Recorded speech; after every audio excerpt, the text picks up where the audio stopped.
This is TWiT. I want to do the Tencent thing, and then we will talk a little bit about the Google event. This is an important story, and you did a great job, Renee Ritchie, so you get coverage on this. We talked about it Sunday on This Week in Tech. It had come out that day that since iOS 12, Apple has changed the privacy agreement in Safari to say, in safe browsing, you're well, they don't say anonymized, but it is anonymized, it turns out, but your browsing information and some of information about you may be sent to Google Safe Browsing and Tencent Safe Browsing. Yeah. For a long time, it had been sent to Google Safe Browsing. What the Google API does is somewhat anonymizes you. Apple just sends Google a hash of the website that you're going to, and if Google sees that as a fraudulent or malicious website, it'll go back to Apple, say, what's the actual website? And then once it gets the actual website, it'll say, yes, that's fraudulent. And during that process, Google and Apple both say your information is anonymous. But without any warning or telling anybody, they added this Tencent piece that doesn't say anything except that it'll be sent to, might be sent to Google and Tencent. Tencent, of course, is a Chinese company, mainland Chinese company. It owns Riot Games.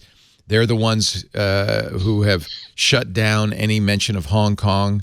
They own massive amounts of movies. They own a ton of percentages of U.S. companies at this point. They're the ones pressuring, Tencent is pressuring Blizzard and other people to say ixnay on Hong Kong. I think they own part of Reddit, and they own a lot of a lot of percentages of a lot of big movies that are coming out. They used to be a game company. Now they're really just an investment company out of mainland China. Yeah.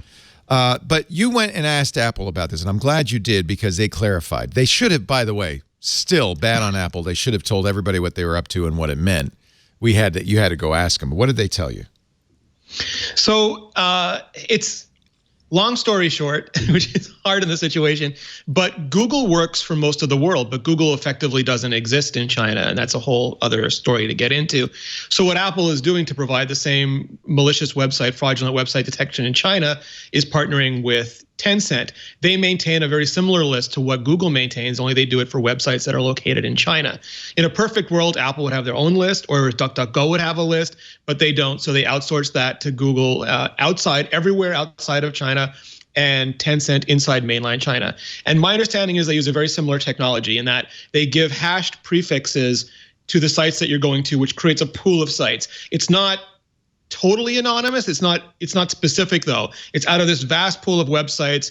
This user is going to one of them, and if it gets a response from that, then it provides the website address so that it can check precisely for which website it is. Now it does get IP information and it does get that prefix up front. It only gets the actual website if it's a fraudulent or malicious website, and then that comes back and Safari parses all that. Up until that point, all of that is on device. It's only if it's actually a fraudulent website that transmission occurs.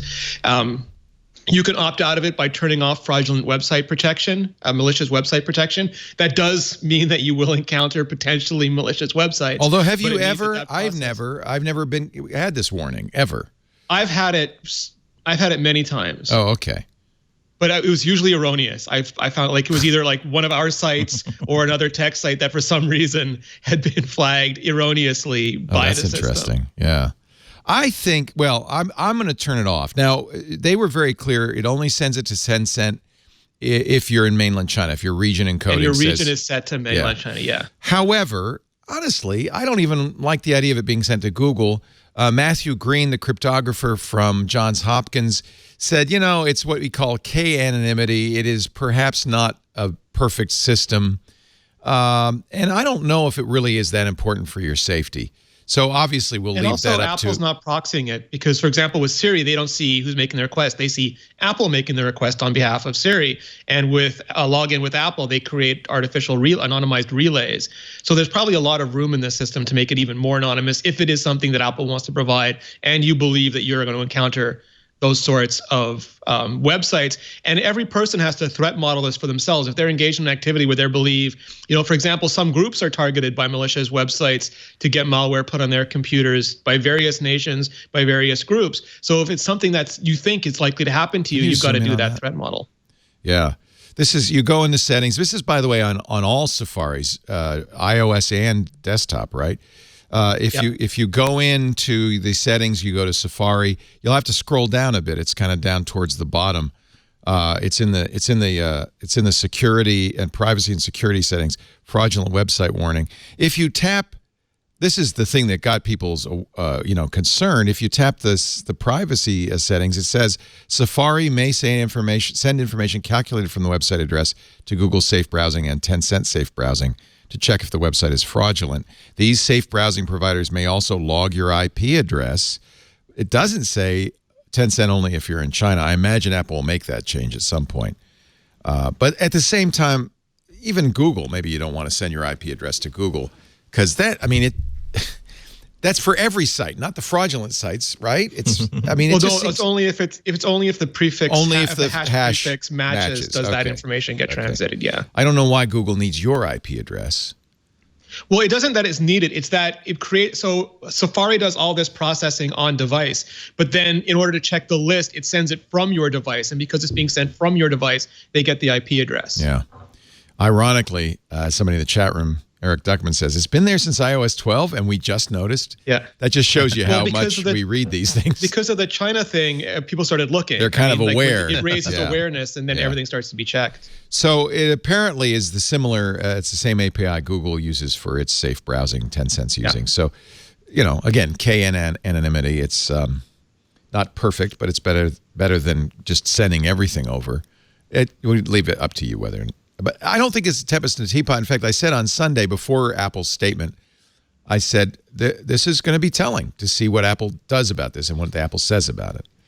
I knew that they would respond as soon as this became public, but I wish they had said so up front, and I don't understand why they didn't.